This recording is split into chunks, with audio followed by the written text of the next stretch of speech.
말씀과 순종으로 또 하나됨을 향하여 하나님 앞에 섭니다. 오늘 우리들에게 주신 하나님의 말씀은 마태복음 4장 1절로 11절까지의 말씀입니다. 그때 예수께서 성령에게 이끌리어 마귀에게 시험을 받으러 광야로 가사 40일을 밤낮으로 금식하신 후에 죽으신지라. 시험하는 자가 예수께 나와서 이르되 내가 만일 하나님의 아들이여든 명하여 이 돌들로 떡덩이가 되게 하라. 예수께서 대답하여 이르시되 기록되었을 때 사람이 떡으로만 살 것이 아니요 하나님의 입으로부터 나오는 모든 말씀으로 살 것이라 하였느니라 하시니, 이에 마귀가 예수를 거룩한 성으로 데려다가 성전 꼭대기에 세우고 이르되 내가 만일 하나님의 아들이여든 뛰어내리라. 기록되었으되 그가 너를 위하여 그의 사자들을 명하시리니 그들이 손으로 너를 받들어 발이 돌에 부딪히지 않게 하리로다 하였느니라. 예수께서 이르시되 또 기록되었으되 주 너의 하나님을 시험하지 말라 하였느니라 하시니, 마귀가 또 그를 데리고 지극히 높은 산으로 가서 천하 만국과 그 영광을 보여 이르되 만일 내게 엎드려 경배하면 이 모든 것을 내게 주리라. 이에 예수께서 말씀하시되 사탄아 물러가라. 기록되었으되 주 너의 하나님께 경배하고 다만 그를 섬기라 하였느니라. 이에 마귀는 예수를 떠나고 천사들이 나와서 수종되니라. 아멘. 이 말씀을 의지해서 시험받는 그리고 이겨가는 삶, 이런 제목으로 말씀을 드립니다.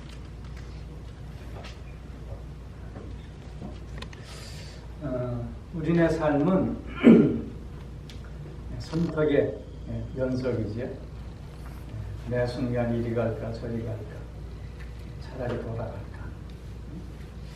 우리가 어떤 선택을 하며 살아왔는가가 오늘 우리의 모습이라 할 것입니다. 왜냐하면 어떤 선택을 한다는 것은 어떤 기준을 갖고 있다는 뜻입니다. 우리가 어떤 기준을 가지고 살아왔느냐가 오늘 나의 인격을 보여주는 모습이다 하는 것입니다. 즉 선택이 반복되면 그것이 습관이 되고 그 습관이 이어짐으로 우리의 오늘의 삶, 오늘의 모습, 오늘의 인격이 드러나게 돼 있다는 것이죠. 여러분, 우리 속담에 똥낀 놈이 썩낸다. 방구 낀 놈이 썩낸다는 말이 있잖아요.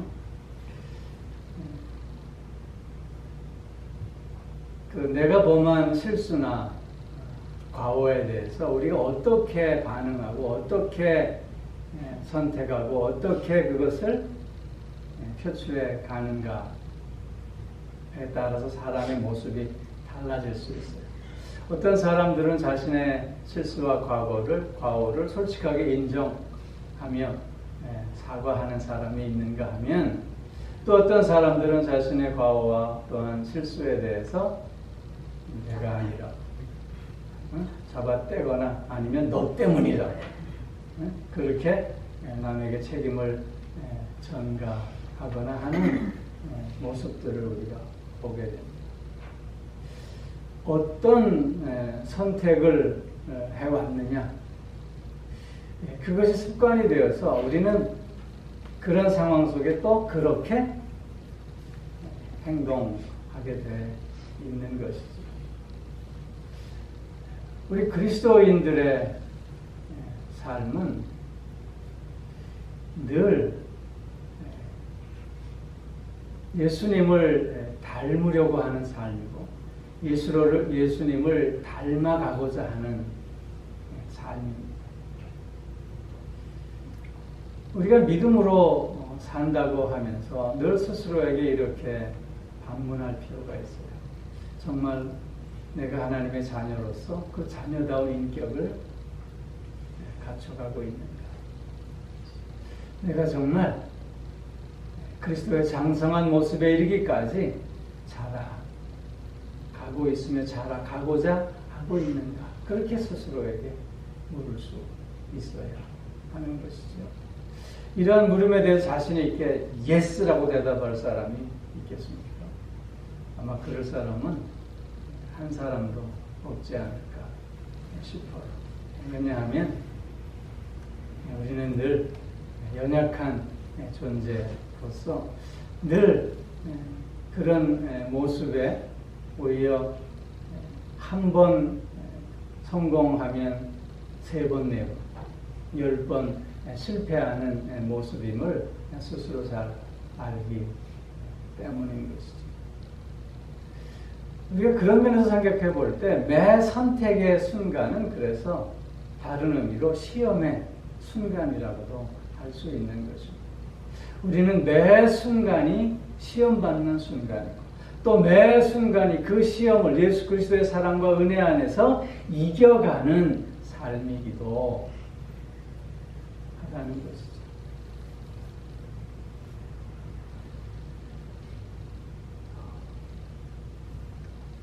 우리가 매 순간 선택하고자 할 때 그 선택의 기준이 어떤 기준이 되어야 할 것인가? 내가 앞서는 그런 모습으로 살 것인가? 아니면 하나님이 우선인 모습으로 살 것인가? 내 생각과 내 뜻과 내 욕심이 앞서는 삶을 살 것인가? 아니면 하나님의 뜻과 말씀이 앞서는 삶을 살 것인가에 따라서 우리는 실패할 수, 우리는 승리할 수 있게 되는 것입니다. 우리가 어떤 선택을 해 왔느냐는 지금부터는 더 이상 중요하지 않습니다. 정말 중요한 것은 앞으로 우리가 어떤 선택을 하며 살 것인가 하는 것입니다. 매 순간이 시험받는 순간임을 자각하면서 우리가 이 시험을 어떻게 이겨가는 삶을 살아야 할 것인가가 우리의 더 중요한 문제인 것입니다. 한 번 실패했다고 해서 그게 영원한 실패가 아니지 않겠습니까? 한 번 시험을 이기고 승리했다고 해서 그것이 영원한 승리가 될 수 없지 않겠습니까? 매 순간 그래서 우리는 시험의 순간임을 자각하면서 이 시험을 어떻게 이기고 극복해 가야 할 것인가를 또한 스스로에게 물을 수 있어야 돼요. 그런 습관과 그런 훈련을 통해서 우리의 신앙, 인격을 키워가고 그리스도의 장성한 분량에 이르기까지 자라가는 삶을 살 수 있어야 될 줄로 생각합니다. 오늘 본문은 너무나도 우리가 잘 알고 있는 예수님께서 3가지 시험을 마귀로부터 받으신 본문입니다. 예수님께서 받으신 이 3가지 시험은 우리가 삶을 통해서 매 순간 받는 시험의 근본이라 할 수 있습니다. 즉 우리가 받는 모든 시험이 다 이 3가지 예수님께서 받은 시험의 범주 속에 포함되어 있다는 뜻입니다. 그렇게 예수님께서 받은 이 3가지 시험의 의미를 우리가 다시 한번 마음에 새기면서 앞으로 우리의 삶의 시험의 순간들을 끊임없이 이겨가는 삶을 살아 또한 가야 할 줄로 믿는 것입니다. 예수님께서 첫 번째 받은 시험의 내용이 무엇입니까? 그것은 내가 하나님의 아들이었거든 이 돌덩이가 떡덩이가 되게 하라 하는 것이었습니다. 첫 번째 아담은 에덴 동산에서 사단으로부터 시험을 받았습니다. 첫 번째 아담이 살았던 에덴 동산은 부족한 것이 없는 곳이었습니다. 그러나 그 아담은 그 시험에 실패했습니다. 그래서 우리에게 죽음을 가져오는 결과를 낳았던 것이죠. 두 번째 아담인 예수님은 광야에서 시험을 받으셨습니다. 40일 동안 금식하신 후에 줄이신 상태였습니다. 즉 예수님께서 받으신 시험은 모든 것이 부족한 그런 장소에서, 그런 상황 속에서 시험을 받으셨습니다. 그런데 두 번째 아담인 예수님께서는 그 시험을 극복하고 승리하셔서 우리에게 대제사장이 되셨고 우리를 생명의 길로, 우리를 구원의 길로 인도해 주셨다는 것입니다. 오늘 마귀는 그런 예수님에게 이렇게 시험하고 있는 것입니다. 내가 하나님의 아들이거든. 그것은 마귀가 지금 예수님이 하나님의 아들인지 몰라서 얘기하는 것이 아닙니다. 내가 메시아인지 알고 있다. 내가 하나님의 아들인지 나는 이미 알고 있다. 너에게 그런 능력을 하나님께서 허락하신 줄 이미 내가 알고 있다. 그런데 그 능력을 네가 지금 당장 배고프니 이 돌로 떡을 만들어서 먹어도 되지 않겠느냐. 이렇게 시험하고 있는 것입니다. 즉 돌덩이가 떡덩이로 변하게 함으로 말미암아 내가 메시아임을 증명하라가 아니라 내가 메시아로 왔으니 그 힘을, 그 능력을 너의 기본적인 욕구를 위해서 사용할 수도 있지 않느냐. 그렇게 지금 시험하고 있는 것입니다. 이런 시험에 대해서 예수님께서는 사람이 떡으로만 살 것이 아니요 하나님의 입에서 나오는 모든 말씀으로 살 것입니다. 그렇게 대답하셨습니다. 이런 질문의 의미는 뭐냐면 우선순위가 분명해야 한다는 것입니다. 무엇이 우선이겠느냐 하는 것입니다. 예수님의 이런 말씀 속에는 떡이 필요치 않다고 하는 말씀이 아닙니다. 떡이 필요합니다. 그러나 떡보다 우선되어질 것이 있습니다. 그것은 하나님이라고 하는 것입니다. 우리가 무엇을 우선순위로 두고 살아가고 있느냐, 그것을 지금 시험하고 있는 물음입니다. 예수님은 하나님으로부터 이 땅에 보냄받은 자로 오셔서 사셨습니다. 그렇기에 예수님의 모든 말과 행동들은 하나님의 뜻, 그를 보내신 하나님의 뜻을 이루어가는 삶의 여정이었습니다. 또한 예수님은 이 땅에 오셔서 천하 만민을 구원하시기 위함이었습니다. 즉 그들을 섬기기 위해서 오신 주님이셨기에 결코 자신이 먼저일 수 없으셨다는 주님이셨습니다.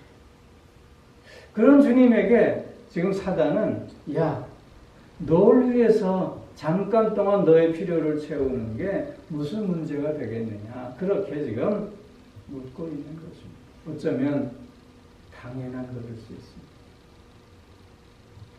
그런데 이 우선순위가 한번 바뀌기 시작하면 그 삶의 질서는 무너질 수밖에 없음을 주님께서 우리에게 경고해 주시고 있는 것입니다. 이스라엘 백성들이 광야에서 40년 동안 살 때 매일매일 하늘에서 만나가 내렸습니다. 이스라엘 백성들에게 만나는 그들의 생명을 연장해주는 필수 불가결한 것이었습니다. 그런데 이스라엘 백성들에게 그 만나보다 더 중요한 것이 있었습니다. 그것은 그 만나를 매일매일 내려주시는 하나님이었습니다.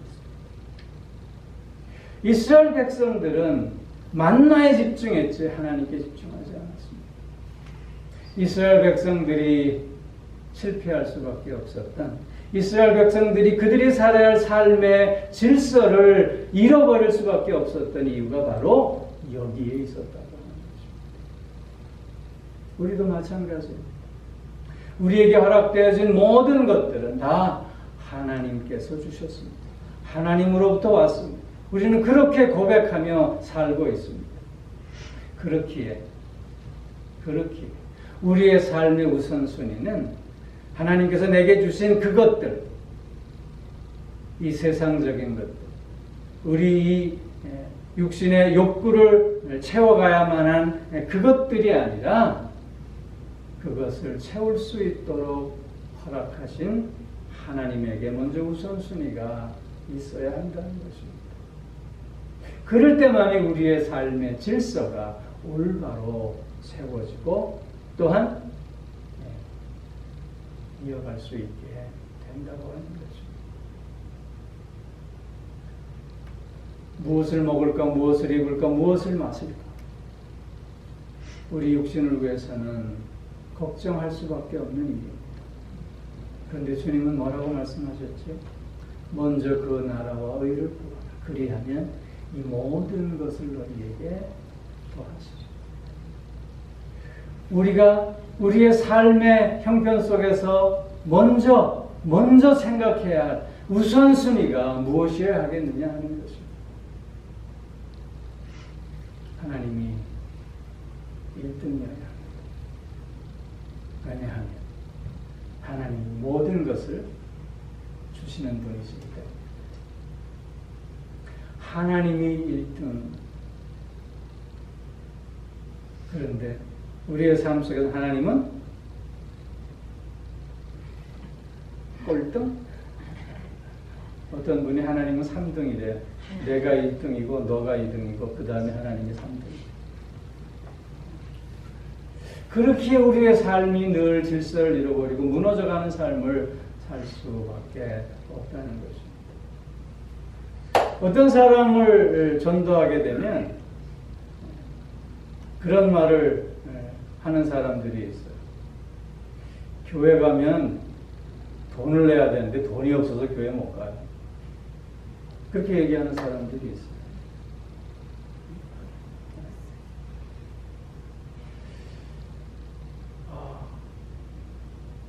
돈 많아도 부족하고 없어도 부족하고 그게 돈이죠. 그런데 정말 그 돈이 없어서 교회 못 간다는 사람에게 돈이 생기면 교회 올까요? 그 사람은 끊임없는 부족함 속에, 끊임없는 결핍 속에 살 수밖에 없을 것입니다. 우선순위가 뒤바뀌었기 때문에. 우선순위가 뒤바뀜으로 말미암아 그 삶이 피폐해지고 그 삶이 추해지게 된다고 하는 것입니다. 우리는 매 순간 이런 시험에 놓여 있습니다. 하나님이 우선입니까? 아니면 내가 우선? 여러분, 스스로 내가 좀 똑똑해 그렇게 생각하는 사람들이 있어요. 그런 사람들은 그 자신의 지혜, 자신의 똑똑함으로 자기를 드러내고자 해요. 그런데 우선순위가 분명하다면 그 똑똑함으로 하나님의 아름다움을 먼저 증거하는 자가 되어야 하지 않겠느냐 하는 것이죠. 하나님의 진리의 말씀을 먼저 나누는 자가 될 수 있어야 하지 않겠느냐 하는 것입니다. 어떤 사람들은 많이 가졌노라 자랑해요. 그러나 그 부를 자랑함으로 자신을 드러내기 전에 나에게 그런 것들을 허락하신 그 하나님께 먼저 영광을 돌리며 감사하는 모습을 가질 수 있어야 하지 않겠느냐 하는 것입니다. 어떤 사람은 세상 번세가 있음을 자랑해요. 그러나 그것으로 자기를 자랑하기 전에 하나님께서 주신 그 권세로 하나님의 뜻을 이루어가는, 그래서 섬기는 삶을 실천하려고 먼저 생각하는 자가 되어야 하지 않겠느냐 하는 것이죠. 이것이 우리의 삶이 극복해야 할 중요한 문제 가운데 하나라고 하는 것입니다. 여러분, 하나님이 우선입니다. 이거 모르는 신앙인들이 있을까요? 알아요. 그런데 왜 못하지요? 훈련이 안 되기 때문에. 한 번은 할 수 있는데 두 번, 세 번이 이어지지 않기 때문에 그런 거예요.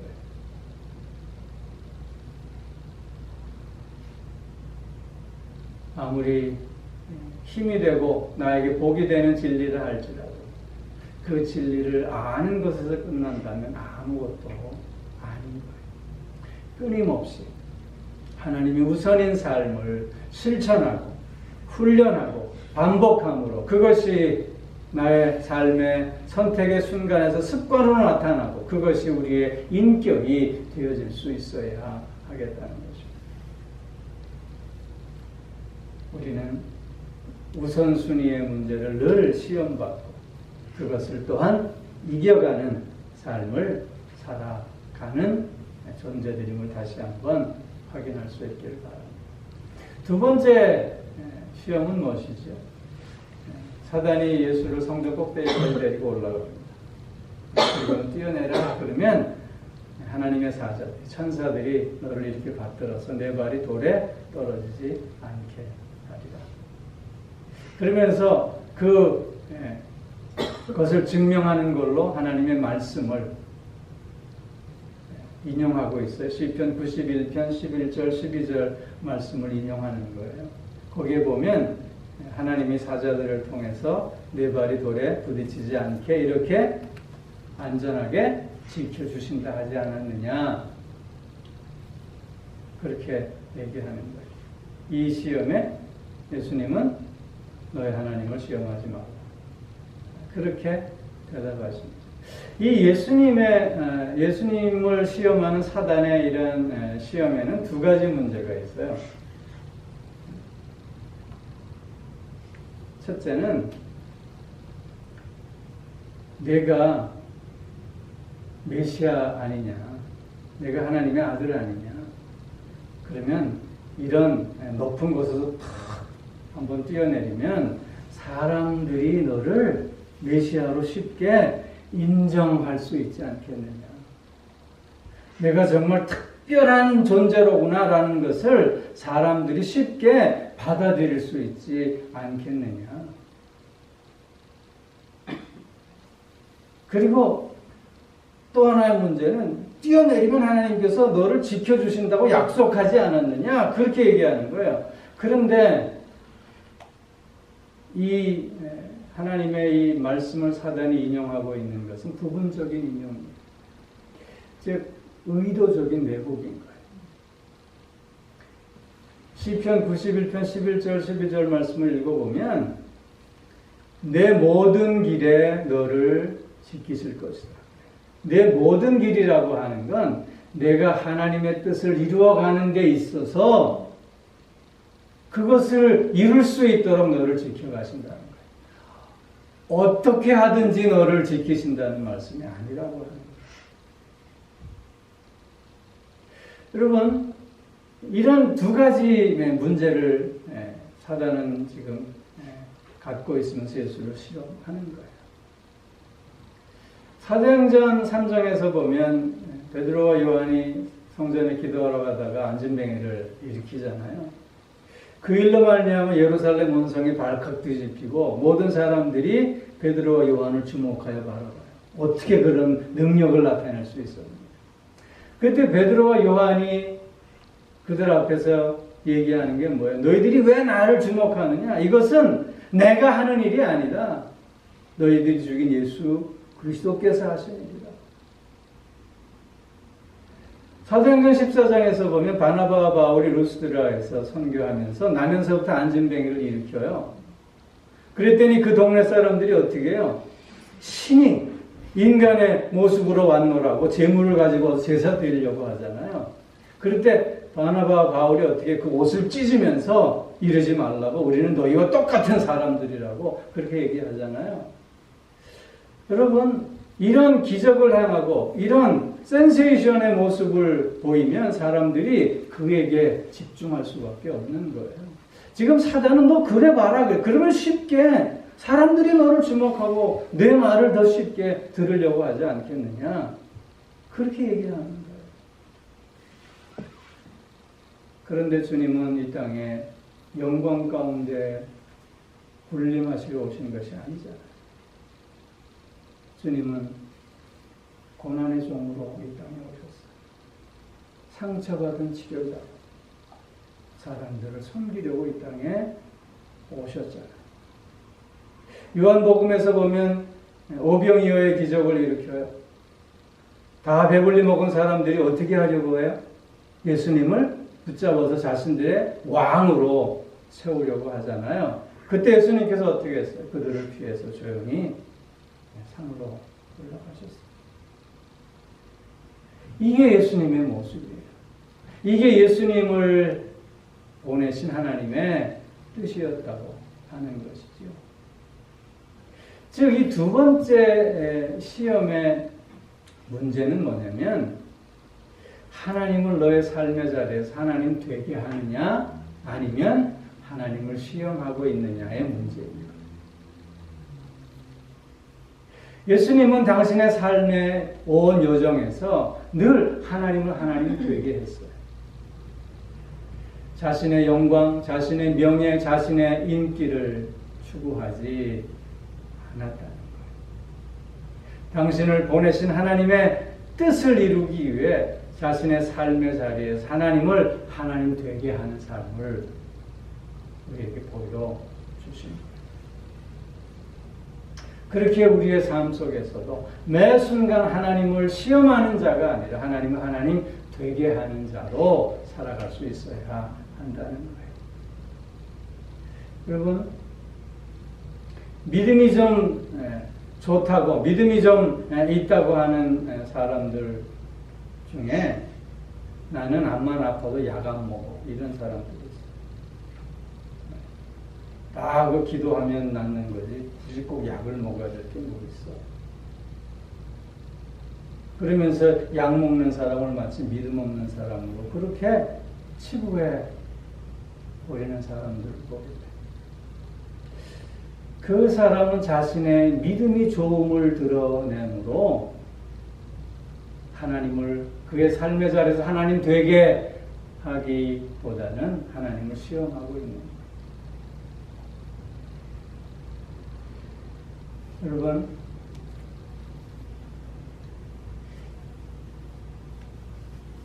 기도 열심히 하는 사람들 가운데 어떤 사람들은 기도만 하면 하나님께서 그 기도를 들으시고 응답 가운데 모든 문제들을 다 해결해 주신다고 그렇게 강조해요.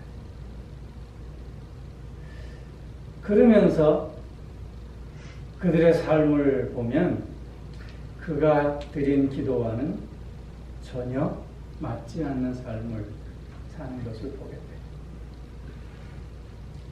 예를 들면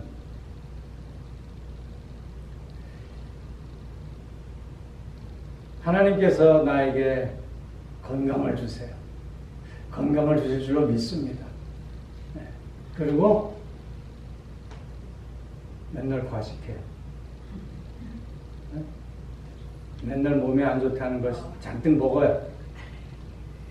그러면서 하나님이 건강하게 지켜주실 거라고 내 기도를 응답하셨다. 그러면 그게 하나님을 하나님 되게 하는 걸까요? 하나님을 시험하는 걸까요?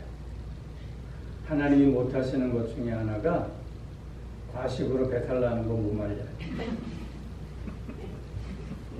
그건 하나님을 시험하는 거예요. 너 성전에서 뛰어내려 봐라. 그러면 하나님이 너를 받쳐주실 거다. 하나님을 시험하는 거예요. 하나님을 하나님 되게 하는 것이다. 나의 삶의 자리에서 매 순간 하나님의 뜻이 드러날 수 있어야 하는 거예요. 건강하고 신앙적으로 승리하는 가정이 되게 해달라고 그렇게 우리는 기도 많이 해요. 그러면 그 기도에 걸맞게 내 삶 스스로가 먼저 신앙 인격을 갖춰가는 삶을 살 수 있어야 해요. 그런데 본인은 그렇게 살지 않으면서 하나님이 우리의 가정을 믿음의 가정으로 굳건히 세워 주신다고 얘기한다면 그건 뭐예요? 하나님을 하나님 되게 하는 게 아니라 하나님을 시험하는 거예요. 그런 유혹에 넘어가지 말아요. 그리고 무엇이 나의 삶 가운데 하나님 되게 하는 것일까 확인할 수 있어요. 이것이 우리의 삶에서 매 순간 받는 시험이고 이 시험을 또한 이겨갈 수 있어야 하는 거예요. 또 한 가지 세 번째 시험은 뭐지요? 나에게 절하라. 그러면 이 천하 만국과 그 영광을 다 내게 주리라. 그랬더니 주님께서 주 너의 하나님을 경배하고 다만 그를 섬겨야 한다. 그렇게 말씀하고 있잖아요. 이건 무슨 의미냐면 내가 이 땅에 온 것은 사실 이 천하 만국을 다 구원하기 위함이 아니에요. 이 세상을 품기 위해서 네가 온 것이 아니에요.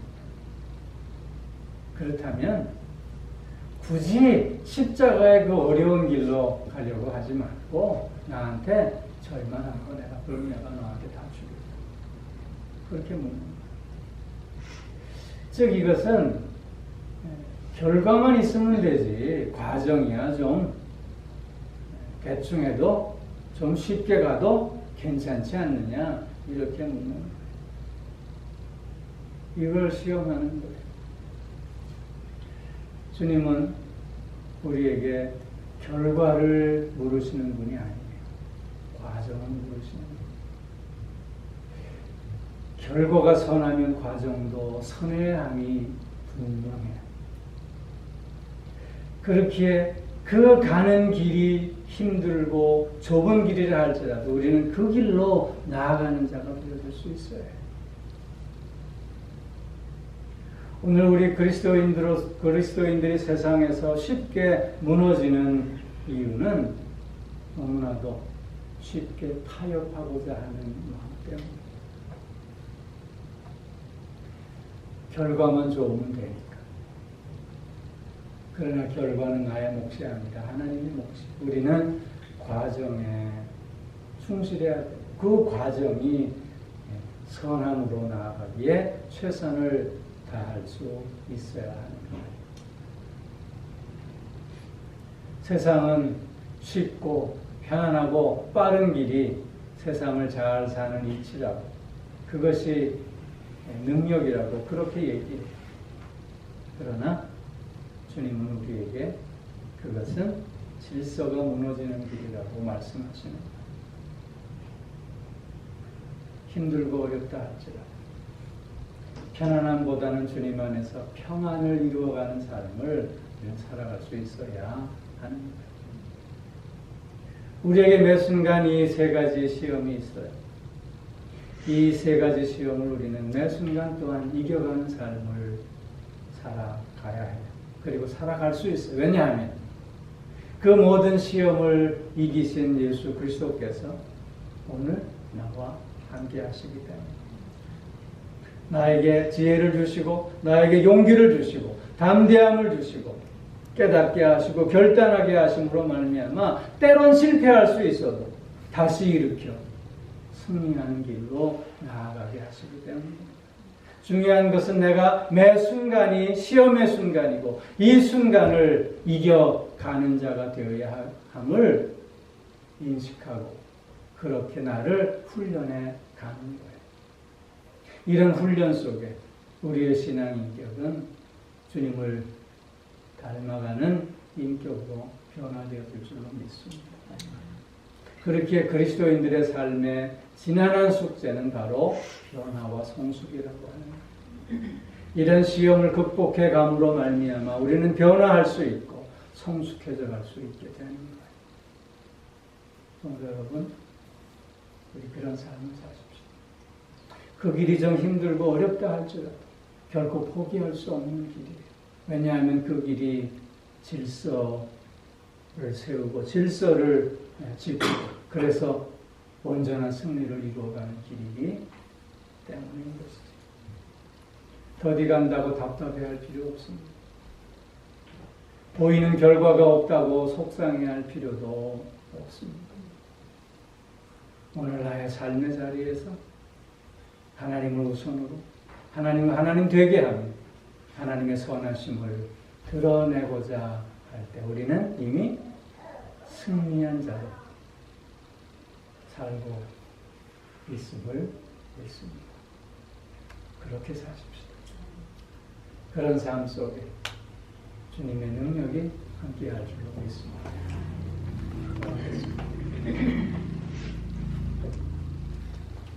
사랑의 아버지 하나님, 주님이 세 가지 시험을 통해서 우리가 매 순간 어떤 삶을, 어떤 선택을 해야 하는가를 깨닫게 해주셨습니다. 아버지 하나님, 오늘도 우리를 힘있게 하시고 우리를 능하게 하여 주시는 가운데 이런 순간의 선택의 시간마다 주님을 우선으로 또 주님을 우리의 삶 가운데 하나님 되게 하는 주님의 선함을 이루어가는 삶을 살아갈 수 있게 하여 주시옵소서. 그래서 질서를 세우고 그 질서 안에서 참된 승리를 맛보고 누리는 우리 모두가 꼭 되게 하여 주시옵소서. 감사드리며 우리 주 예수 그리스도의 이름으로 기도하옵나이다. 아멘. 이제는 우리 주 예수 그리스도의 은혜와 하나님 아버지의 무한하신 사랑하심과 성령의 교통하심, 인도하심, 내주하심, 또한 복주심의 역사가 매 순간 시험의 순간임을 깨닫고 그 시험들을 이겨가는 삶을 살아가겠노라. 다시금 소원하며 결단하는 사랑하는 성도들과 그 가정과 하시는 모든 일들 위해 이제로부터 영원토록 함께하옵시기를 간절히 축원하옵나이다. 아멘.